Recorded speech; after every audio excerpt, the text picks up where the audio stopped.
Hey everyone! Today, I'll show you how to turn off optimized battery charging on iPhone. Let's get started. First things first, grab your iPhone and unlock it. Head over to the Settings app, that little gear icon. Click on it. Once you are in, scroll down until you find the battery option. It should be a little icon with a battery percentage next to it. Go ahead and tap on it. Now, within the battery settings, you'll see an option called Battery Health and Charging. Give that a tap, and you'll be directed to a new screen. Right there, you'll find the option Optimized Battery Charging option. The option is Switch On. When you click on the toggle, a confirmation message will appear.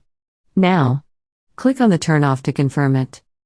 After that, the optimized battery charging will automatically turn off. By turning off optimized battery charging, you're essentially allowing your device to charge at its full capacity, getting you to that coveted 100% mark much quicker. And there you have it. If you found this video helpful, don't forget to give it a thumbs up, and consider subscribing for more tech tips. Thanks so much for watching.